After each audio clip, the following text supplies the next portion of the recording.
தேர்தலுக்கு அப்புறம் எப்படிப்பட்ட ஒரு நிலைமை வரும்னு தெரியாது. இப்போ வந்து தேவைகள் இருந்தா, இழுபறி நிலைமை இருந்தா, அப்போ வந்து கூட்டணி கட்சிகளோட தயவு தேவைப்படுமே தவிர, தமிழ்நாட்டை பொறுத்த மட்டும் திமுக அல்லது அதிமுக 2 பேருமே இந்த பவர் ஷேரிங்க்கு ஒத்துக்கிறதுக்கு ரெடியா இல்ல. அதான் உண்மை. விஜய் சொல்லிட்டாருன்றதுக்காக இந்த விஷயத்த வந்து எல்லாரும் புடிச்சிட்டு இத பேசிட்டு இருக்கிறத நம்ம பார்க்கிறோம் நம்ம. தமிழ்நாட்டிலேயே விஜய்க்கு என்ன ஓட்டு இருக்குன்னு தெரியாது, கேரளாவுக்கு போயிட்டாங்க. தமிழ்நாட்டுல விஜய் அன்டெஸ்டடா இருக்காரு. அவருக்கு தமிழ்நாட்டுல என்ன ஓட்டு இருக்குன்னு தெரியாது. அதுக்குள்ள எதுக்கே நீங்க கேரளாவுக்கு போறீங்க? கேரளால இந்த வாட்டி எப்படியும் வந்து காங்கிரஸ் தான் அங்க வின் பண்ணும். விஜய் கூப்பிடுறாங்களோ இல்லையோ, பிரச்சாரம் பண்றாங்களோ இல்லையோ, காங்கிரஸுக்கு பெட்டரா சான்ஸ் இருக்கு. நிச்சயமாக காங்கிரஸ் மேலிடம் எனக்கு தெரிஞ்ச வரையும்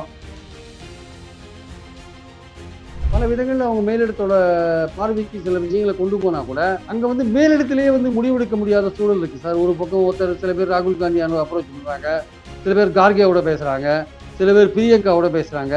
அங்கேயே இந்த காங்கிரஸோட அதிகார பீடங்கள் நிறைய இருக்கிறத பயன்படுத்திட்டு பல ஊர்கள்ல பல மாநிலங்கள்ல உள்ளூர் காங்கிரஸ்காரங்க விளையாடுறாங்க. இப்போ ஏற்கனவே திமுக கூட்டணி கட்சிகள் இருக்கிறவங்க அதிகமான இடங்கள் கேட்டுட்டு இருக்காங்க. இப்போ காங்கிரஸை போச்சுன்னா அந்த இடங்கள்லாம் வந்து டிஸ்ட்ரிபியூட் பண்றதுக்கான வாய்ப்பு இருக்கு. அதே மாதிரி பல கட்சிகள் இழுக்கிறதுக்கான வாய்ப்புகளும் இருக்கு.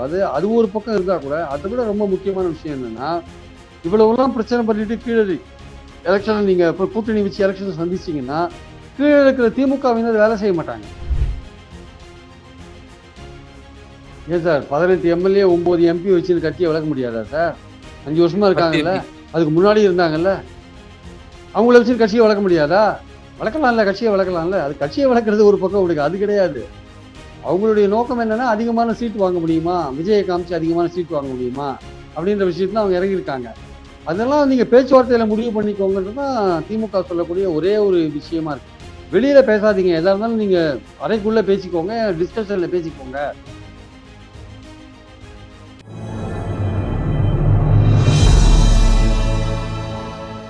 தமிழ் நியூஸ் நேர்களுக்கு வணக்கம். இன்றைய சிறப்பு நேர்காணலில் நம்மோடு இருந்திருக்கும் சிறப்பு விருந்தினர் மூத்த பத்திரிகையாளர் திரு பிரியன் சார். சார் வணக்கம். வணக்கம் சார். சார், திமுக காங்கிரஸ் கூட்டணியிலேயே தொடர்ந்து சலசலப்பு ஏற்பட்டு வருகிறதுங்கிற ஒரு விமர்சனம் வந்து கொண்டே இருக்கிறது. தொடர்ந்து மாணிக்கம் தாக்கூர், ஜோதிமணி அம்மையார் ஆகியோர் பொதுவெளியில் வைக்கக்கூடிய கருத்துக்கள் எல்லாம் விமர்சனத்திற்கு உள்ளாக்கப்பட்டிருக்கிறது. இப்பொழுது திரு விருதுநகர் நாடாளுமன்ற உறுப்பினர் திரு தாகூர் அவர்கள் வந்து முன் வச்சிருக்கிறாரு. ஏற்கனவே ஒரு கருத்து கணிப்பு ஒன்று வெளியிட்டு இருந்தாங்க. அந்த கருத்து கணிப்பின்படி கூட்டணி கட்சிகளுடைய பங்களிப்பு இல்லாமல் யாராலும் ஆட்சி அமைக்க முடியாது. சோ இந்த சமயத்துல ஆட்சியிலும் பங்கு, அதிகாரத்திலும் பங்கு என்ற விஷயத்த டிஸ்கஷன் பண்ணி ஆகணும், அதனுடைய தருணம் இது அப்படின்னு அவர் பேசியிருக்கிறாரு. திராவிட முன்னேற்ற கழகத்திற்கு காங்கிரஸ் கட்சி அழுத்தம் கொடுக்கிறதா, ஆட்சியில் பங்கு அதிகாரத்தில் பங்கு என்று அப்படிங்கிற ஒரு கேள்வி எழுப்பப்பட்டிருக்கு சார். எந்த விதமான அழுத்தம் கொடுத்தாலுமே வந்து கூட்டணிக்கு தலைமை தாங்கிற திமுக வந்து இந்த விஷயத்துல உடன்படாது என்பது என்னுடைய கருத்து. தேர்தலுக்கு அப்புறம் எப்படிப்பட்ட ஒரு நிலைமை வரும்னு தெரியாது. அப்போ வந்து தேவைகள் இருந்தா, இழுபறி நிலைமை இருந்தா அப்போ வந்து கூட்டணி கட்சிகளோட தயவு தேவைப்படுமே தவிர, இவங்க என்ன நினைக்கிறாங்க, இப்போ ஆந்திரால வந்து பாஜக, பவன் கல்யாண்லாம் கூட்டணியில இருக்காங்க. ஆனா தெலுங்கு தேசத்துக்கு மெஜாரிட்டி இருந்து கூட அவங்களுக்கு மந்திரி பதவி கொடுத்துருக்கிறதுனால அந்த அடிப்படையில் பவர் ஷேரிங் கேட்கறாங்க ஆக்சுவலா. ஆனா தமிழ்நாட்டை பொறுத்த மட்டும் திமுக அல்லது அதிமுக 2 பேருமே இந்த பவர் ஷேரிங்க்கு ஒத்துக்கிறதுக்கு ரெடியா இல்லை. அதான் உண்மை. விஜய் சொல்லிட்டாருன்றதுக்காக இந்த விஷயத்த வந்து எல்லாரும் பிடிச்சிட்டு இதை பேசிட்டு இருக்கிறத நம்ம பார்க்கிறோம் நம்ம. அதுவும் எஸ்பெஷலி காங்கிரஸ்ல என்னன்னா, இந்த மாணிக் தாக்கூர், இந்த ஜோதிமணி போன்றவர்கள், இன்னும் சில பேருக்குலாம் வந்து என்னன்னா வந்து ஜோதிமணியாவது கொஞ்சம் ஓரளவுக்கு மாறி இருக்காங்க இப்போ. மாணிக் தாக்கூர்லாம் கொஞ்சம் மேலிடத்துல ராகுலோட நெருக்கமா இருக்காரு டெல்லியில. அதனால அவர் வந்து என்ன பண்றாரு, காங்கிரஸ் வந்து ஒரு பிள்ளையும் கிள்ளி விட்டு தொட்டிலையும் மாற்ற மாதிரி சில விஷயங்களை பண்றாங்க. ஒரு பக்கம் செல்வ பிறந்தகை போன்றவர்கள்லாம் வந்து இந்தியா கூட்டணி பலமா இருக்கு, திமுக அதுல நாங்க உறுதியா இருக்கோம், திமுக கூட்டணியில பேச்சுவார்த்தை நடக்க போகுது, நடந்ததுக்கு ஒரு தடவை நடந்துருக்கு, இனிமேல் மீண்டும் நடக்க போகுதுன்றாங்க. கிரீஷ் சோடங்கர் மேலிட பிரதிநிதி அவர் என்ன சொல்றாரு, அதிகாரத்தில் பங்குன்னு அவர் தான் ஆரம்பிச்சாரு. அப்புறம் அதை செல்வ பிறந்தகை உறுதிப்படுத்தினாரு. அதுக்கப்புறம் இப்ப கிரீஷ் சோடங்கர் என்ன சொல்றாரு, நிருபர்கள்கிட்ட பவர்னா யாராவது வேண்டாம்னு சொல்லுவாங்களா சார், இப்ப எல்லா அரசியல் கட்சியும் அதிகாரத்துக்கு தானே சார் இருக்குன்னு அப்படி பேசுறாரு. அவர் கேட்கிற மாதிரி சொல்லல. அதிகாரம் எல்லா அரசியல் கட்சிகளும் அதிகாரத்தை அடையிறதான முக்கியமான குறிக்கோளா வச்சிருப்பாங்கன்னு அப்படி சொல்றாரு. இன்னைக்கு என்ன பண்றாரு, இந்த நீங்க சொல்ற கருத்து கணிப்பு படி பாத்தீங்கன்னா கூட்டணி கட்சிகளோட தயவு இல்லாம ஆட்சி அமைக்க முடியாது, திமுகவோ அதிமுகவோ யாரா இருந்தாலும் முடியாது அப்படின்னு ஒரு விஷயத்த வந்து அந்த கருத்து கணிப்பு சொல்லுது. அதை வச்சுட்டு என்ன பண்றாரு, அதுக்கு ஒரு முக்கியத்துவம் கொடுக்குற மாதிரி என்ன பண்றாரு நம்ம மாணிக் தாக்கூர் என்ன பண்றாரு, அதை பத்தி பேச வேண்டிய நேரம் வந்துடுது. வெறும் இடங்கள் மட்டுமே முக்கியம் இல்ல, அதிகாரத்துல பவர் ஷேரிங்கும் ஒரு முக்கியமான விஷயம் அப்படின்ற விஷயத்த பத்தி அவர் பேசுறாரு. இதுல என்ன பிரச்சனைன்னா வந்து திமுகல வந்து முதல்ல ஆரம்பத்துல இருந்தே இந்த விஷயங்கள் வந்தபோது, இந்த கன்னியாகுமரி சட்டமன்ற உறுப்பினர் ராஜேஷ் போன்றவர்கள் பேசிய விஷயத்திலேருந்து பார்க்கும்போது அவங்க வந்து திமுகவினர் வந்து பேசாம தான் இருந்தாங்க. இதுக்கு ஒன்றும் பதில் கொடுக்குற மாதிரி இல்லை. இப்போ இவரு எதுக்குமே அவங்க பதில் கொடுக்குற மாதிரி இல்லை. செல்வ பிரதிநிதி பேசினாலும் சரி, கிரீஷ் சோடங்கர் பேசினாலும் சரி, இல்ல ப. சிதம்பரம் வந்து நடுவுல முதலமைச்சரை பார்த்துட்டு எல்லாமே நல்லா தான் இருக்கு, நீங்க அதை பத்திலாம் ஒன்றும் பிரச்சனை பண்ணாதீங்க, மேலிடம் ரொம்ப தெளிவா இருக்காங்க, அல்டிமேட்டா மேலிடம் சொல்றதுதான் முடிவா இருக்கும், திமுகவோட தான் இந்த வாட்டி காங்கிரஸ் கூட்டணி, கடந்த 3 தேர்தலில் நாங்க வெற்றி பெற்றுட்டு இருக்கோம், நாங்க என்ன காரணத்தினால நாங்க விஜய்கிட்ட போனோம், விஜய்க்கு என்ன ஓட் பேங்க் இருக்கு, நாங்க அவர்கிட்ட போனோம். ரெண்டாவது விஜய்க்கு என்ன கொள்கை தெளிவு இருக்கு பாஜகவை பொறுத்த மட்டும். அவர் பாஜகவோட பி டீம் போன்ற விஷயங்கள்லாம் இருக்கிறது ஒரு பக்கம் இருந்தாலும் கடந்த 1 மாசமா பாஜக வைத்து அவர் குரலே கொடுக்கல. பல விஷயங்கள்ல குரல் கொடுக்கல. குறிப்பா இந்தியா முழுக்க சிறுபான்மையோர் தாக்கப்பட்டிருக்காங்க கிறிஸ்துவர்கள். அவர் குரலே கொடுக்காத பேசாம இருக்காரு. அவரே ஒரு கிறிஸ்துவரா இருக்காரு, குரலே கொடுக்காத இருக்காரு பேசாம. ஆனா கேட்டா வந்து மத நல்லிணக்கத்துக்காக நான் 100% பாடுபடுவேன்னாரு. ஆனா இன்னைக்கு என்ன நிலைமை, சிறுபான்மையோர் தாக்கப்பட்டதுக்கு அவர் உண்மையை குரலே கொடுக்கல. ஸோ அதனால வந்து எதுக்காக வந்து அவர் வந்து பாஜகவை நேரடியா எதிர்க்கிறாரா, கடுமையா எதிர்ப்பாரா இல்லையான்ற ஒரு சூழல் இல்ல. அதை பத்தின ஒரு தெளிவான பிக்சர் இல்லாதனால நாங்க எதுக்கு எங்களுடைய முக்கியமான எதிர்ப்பே வந்து மோடி அவங்களோட அரசாங்கம் வந்து மத நல்லிணக்கத்தை கெடுக்கிற மாதிரியான ஒரு அரசாங்கம், பிளவுவாத அரசியலை செய்யற அரசாங்கம். அதுதான் வந்து திமுக, காங்கிரஸ் ரெண்டுமே வந்து இந்தியா கூட்டணியோட மைய கருத்தே அதுதான் ஆக்சுவலா. அதை வச்சுதான் நம்ம கட்டமைச்சிருக்கோம் நம்ம கூட்டணியே. அப்படி இருக்கும்போது எதுக்காக நாங்க வந்து இந்த மாதிரி சந்தேக பட்டியலில் இருக்கிற தாவேகாவோட நாங்க கூட்டணி சேரணும் தான் இவர் சிதம்பரம் போன்றவர்கள் சொன்ன விஷயம். ஆனா இங்க என்னன்னா சில உள்ளூர் காங்கிரஸ்காரங்களுக்கு, அது சில எம்பிக்களுக்கு, சில எம்எல்ஏக்கள் கூட என்ன நினைக்கிறாங்க, திமுகவோட போனாதான் வெற்றி நிச்சயம் நினைக்கிறாங்க. ஆனா சில எம்பிக்களுக்கு இன்னும் 29 தேர்தல், அதுக்குள்ள என்ன வேணா மாறுதல் உண்டாகலாம் இல்லையா. அதனால ஒரு சும்மா ஒரு அடிச்சு பாக்குறாங்க, ஏதாவது பேசி பார்க்கலான்ட்டு அடிச்சு விடுறாங்க மாணிக் தாக்கூர்லாம். அதான் இப்ப பிரச்சனை. அவங்களுக்கு என்னன்னா லோக்கல்ல இருக்கிற திமுக மாவட்ட செயலாளரோ, லோக்கல்ல இருக்கிற அரசு அதிகாரிகளோ அவங்க பேச்சை கேட்கறதுல, அவங்களுக்கு உரிய மரியாதை கொடுக்கறதுல இந்த மாதிரி வருத்தங்கள் அவங்களுக்கு ரொம்ப நாளாவே இருக்கு. அதனுடைய வெளிப்பாடாக அதை பாக்குறோம். அந்த விஜய் ஒரு ஆப்ஷனா இருக்கிறதுனால அந்த விஜயோட சேர்ந்துடலாமா, ஒண்ணு இல்லைங்க, விஜய் இருந்தா கேரளா எலெக்ஷன்ல கூட காங்கிரஸ் வின் பண்ணுங்க. தமிழ்நாட்டிலேயே விஜய்க்கு என்ன ஓட்டு இருக்குன்னு தெரியாது, கேரளாவுக்கு போயிட்டாங்க. தமிழ்நாட்டுல விஜய் அன்டெஸ்டடா இருக்காரு, அவருக்கு தமிழ்நாட்டுல என்ன ஓட்டு இருக்குன்னு தெரியாது. அதுக்குள்ள எதுக்கே நீங்க கேரளாவுக்கு போறீங்க? கேரளால இந்த வாட்டி எப்படியும் வந்து காங்கிரஸ் தான் அங்க வின் பண்ணும். விஜய் கூப்பிடுறாங்களோ இல்லையோ, பிரச்சாரம் பண்றாங்களோ இல்லையோ, காங்கிரஸுக்கு பெட்டரா சான்ஸ் இருக்கு. இப்ப முனிசிபாலிட்டி எலெக்ஷன் காங்கிரஸ் நல்லா வின் பண்ணிருக்கு, உள்ளாட்சி தேர்தலில் அதுக்கு பெட்டர் சான்ஸ் இருக்கு. அதுக்கு கேசி வேணுகோபால் சொல்லிட்டாரு, எப்படியும் விஜய் கூட்டு வந்து பிரச்சாரம் பண்ணா நிச்சயம் வெற்றின்ட்டு அப்படின்னு ஒரு தரப்பு சும்மா வதந்தியை கிளப்பி விட்டுட்டு இருக்காங்க. நிச்சயமாக காங்கிரஸ் மேலிடம் எனக்கு தெரிஞ்ச வரையும் அவர்கள் வந்து இந்த விஷயங்கள் எல்லாம் வந்து அவங்க சொல்லிலாம் இதெல்லாம் நடக்கிற மாதிரி தெரியல. ஆனால் அவர்கள் செய்யற ஒரு தப்பு என்னன்னா, இதை பார்த்துட்டு கண்டுக்காம இருக்காங்க பாருங்க. இந்த மாதிரி ஆமா சார், இதான் சார். இப்போ அவங்க பார்த்துட்டு வேடிக்கை பாக்குறாங்க இல்லையா, இதை வந்து அவங்க கண்டிக்கணும் இல்லையா தேசிய தலைமை, இல்லாட்டி இதை வந்து ஆட்சேபனை தெரிவிக்கணும், இல்ல இப்படி எல்லாம் சர்ச்சையை உண்டு பண்ணாதீங்க, நாம வந்து இந்த கூட்டணியை வந்து நம்ம ஒழுங்கா வெற்றின்னு இருக்கிறோம், நாம வந்து தெளிவா போவோம் அப்படின்னு சொல்லி சொன்னா முற்றுப்புள்ளி வச்ச மாதிரி ஆயிடும். ஆனா இவங்க ஒரு பக்கம் பேசிக்கிட்டே இருக்காங்க, தலைமையும் ஒரு பக்கம் பார்த்துட்டு தான் அதை ரசிக்கிறாங்க. அந்த கருத்து தான் தலைமையும் இருக்குங்கிற மாதிரி தானே மக்கள் மத்தியில கருத்து போய் சேரும். சார் காங்கிரஸ் ஆர்கனைசேஷன் அப்படிதான் சார். அவங்க எவ்வளவு பெரிய சீரியஸான விஷயங்கள் வந்தாலும் அப்படியே எல்லாத்தையும் தள்ளி விட்டுட்டே இருப்பாங்க. அதுல வந்து கேட்டா கருத்து சுதந்திரம், யார் வேணா கருத்து சொல்லலான்ற மாதிரி போயிடுவாங்க. இப்போ சசி தரூர் என்னெல்லாம் பேசுறாரு, அவர் ஒன்றும் காங்கிரஸோடைய அந்த ஒர்க்கிங் கமிட்டியில இருக்கதானே செய்யறாரு. அவர் என்ன நீக்கிட்டாங்களா அவரை? ஏன் அன்னைக்கே பாத்தீங்கன்னா அந்த திக்விஜய் சிங் என்ன பேசினாரு ஒர்க்கிங் கமிட்டியில, ஆர்எஸ்எஸ் மாதிரி காங்கிரஸ் வரணும், அந்த ஆர்கனைசேஷன் மாதிரின்னு பேசினாரு. ஆர்எஸ்எஸ் வந்து காங்கிரஸ் எப்படி ஆர்எஸ்எஸ் பாக்குதுன்றது நமக்கு தெரியும். அந்த ஆர்கனைசேஷன் மாதிரி காங்கிரஸ் வரணும்னு யாராவது பேசுவாங்களா? அப்படி பேசுறாரு. அதெல்லாம் வந்து காங்கிரஸ் வேடிக்கை பார்த்துட்டு தான் இருக்கு. நிறைய பேர் குலாம் நபி ஆசாத் போன்றவர்கள் பலது பேசுறாங்க. பல ஊர்களில் வந்து பாத்தீங்கன்னா காங்கிரஸ்காரங்க பல டோன்ல பேசுவாங்க. உள்ளூர் காங்கிரஸ் எதிர்த்து பேசுவாங்க, மேலிட காங்கிரஸ் எதிர்த்து பேசுவாங்க, எல்லாமே காங்கிரஸ் நடக்கும். அதனால இங்க அது வந்து காங்கிரஸ் வந்து ஒரு பரந்த அளவு ஜனநாயகம் உள்ள கட்சி அப்படின்ற ஒரு அந்த போர்வையில வந்து எல்லாத்தையும் கடந்து போயிட்டே இருப்பாங்க. ஆக்சுவலா ஏதோ கழுத்தை நெரிக்கிற பிரச்சனை வரும்போது தான் உள்ள புந்து தலையிடுவாங்களே தவிர, அதுவரையும் ஒண்ணு இப்போ இதுவே வந்து கூட்டணிக்கு பிரச்சனை வந்துரும் அப்படின்னு நினைச்சாங்கன்னா உள்ள இறங்குவாங்க. அதுவரையும் ஏதோ யாரோ பேசிட்டு இருக்காங்கன்னா பேசிட்டு போவாங்கன்னு விட்டலாம். ஆனால் இதெல்லாம் நல்லதுக்கு, இதெல்லாம் வந்து பாக்குறவங்க மக்கள் பார்வையில இதெல்லாம் எப்படி எடுபடும்னா, இந்த கூட்டணி திமுக கூட்டணி ஸ்ட்ராங்கா இருந்த மாதிரி இருந்தது, அதுலயே இப்ப காங்கிரஸ் வந்து ஒரு பிரச்சனை பண்ணுது அப்படின்றது மக்கள் பார்வையில படும்போது அந்த கூட்டணி வந்து ஒரு பலவீனம் அடைகிற ஒரு சூழல் உருவாகும்.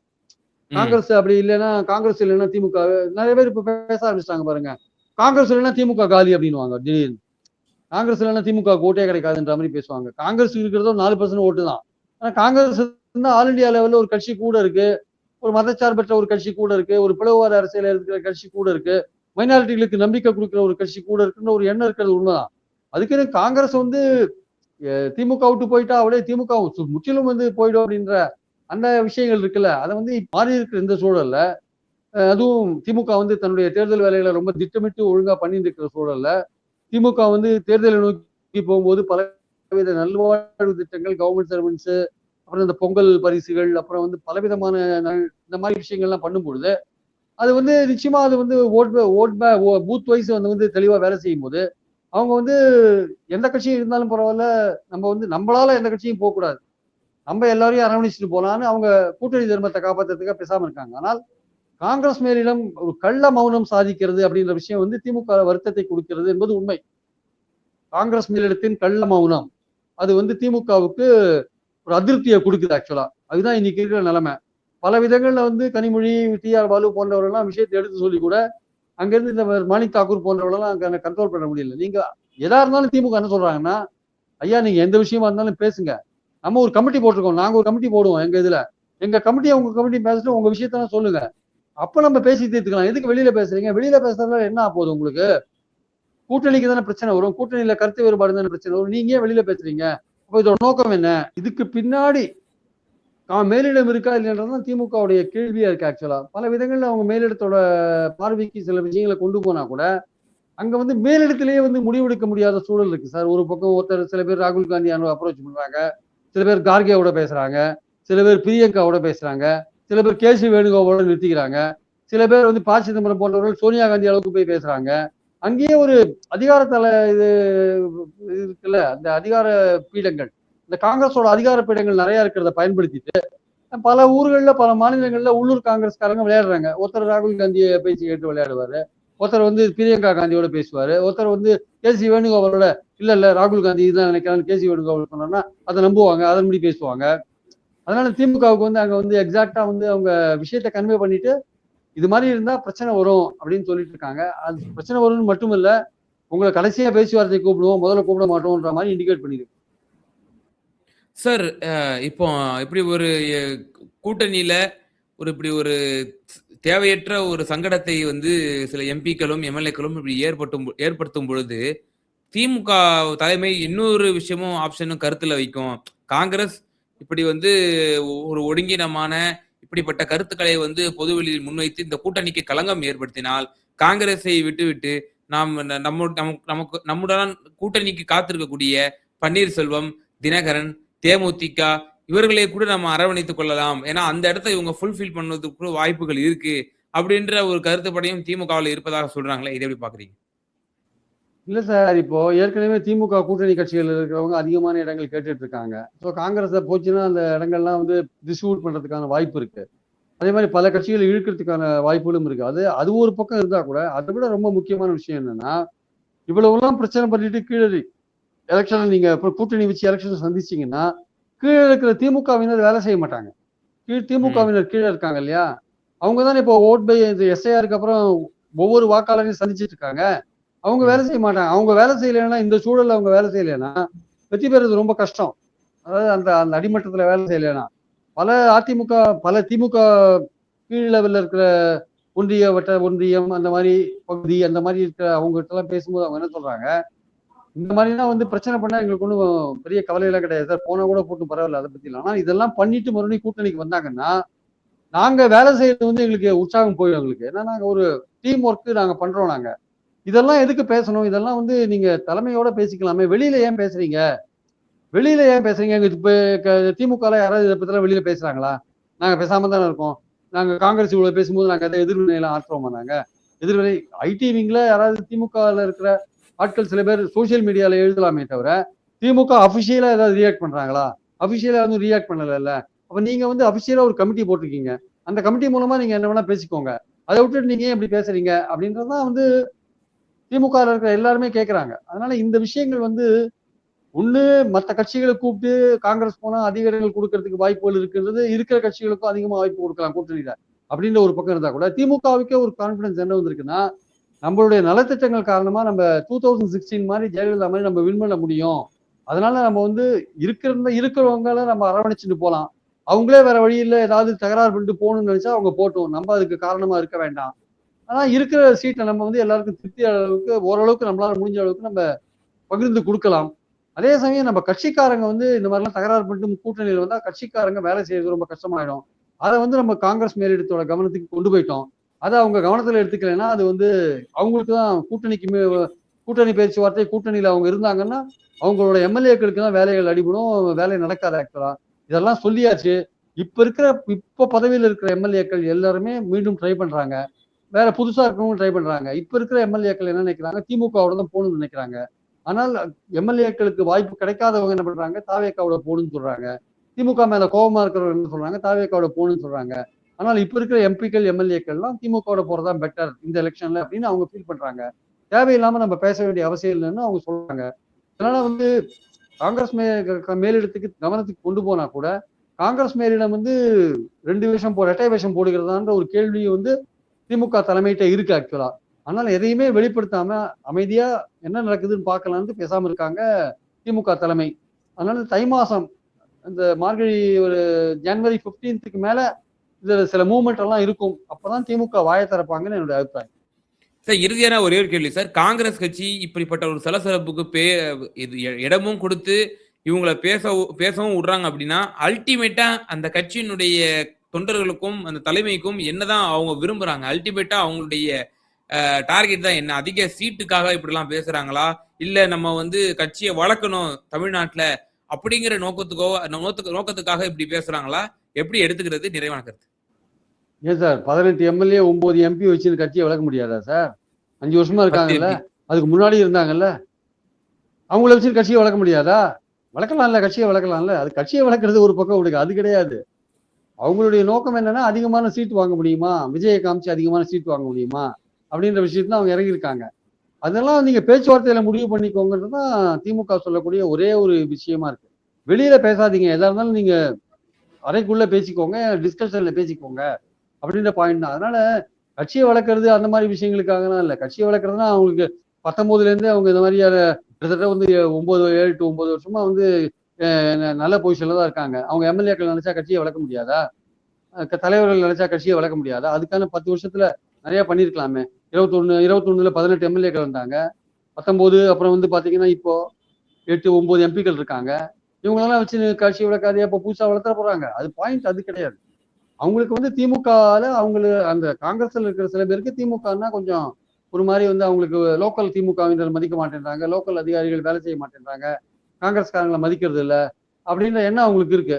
அதனால அவங்க வந்து இந்த கேமை விளையாடுறாங்களே தவிர ஓவராலா வந்து நம்ம இந்தியா கூட்டணியில திமுக இருக்கு, நம்ம வந்து மோடியை எதிர்த்து பாலிடிக்ஸ் பண்ணிட்டு இருக்கோம் ஆல் இந்தியா லெவல்ல. அதுக்கு வந்து பார்லிமெண்ட் லெவல்ல கூட திமுக காங்கிரஸ் உறுதியா இணைந்துதான் வேலை செய்யறாங்க.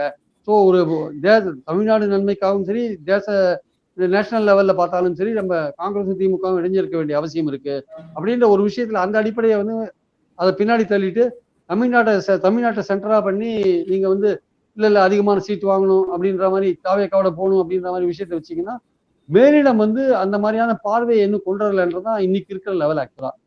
மேலிடம் வந்து தன்னுடைய பார்வையை மாத்திக்கிச்சு, ஆமா அவங்களும் அதிகாரத்துல வந்து பங்குன்ற விஷயத்த முன்னாடி கொண்டு வர பாக்குறாங்க அப்படின்னா அப்பதான் திமுக வந்து அபிஷியலா வெளியில வருவாங்க. மேலிடம் எதுவும் சொல்லாத வரையும் இங்க உள்ளூர்காரங்க பேசிட்டு இருக்கிறவரையும் திமுக இதுக்குள்ள தலையிடாது என்பது என்னுடைய கருத்து. நிச்சயமா சார். சமகால அரசியல் சூழ்நிலை குறித்து ரொம்ப தெளிவா எங்க நேயர்களுக்கு பகிர்ந்தீங்க. ரொம்ப நன்றி சார். Thank you sir.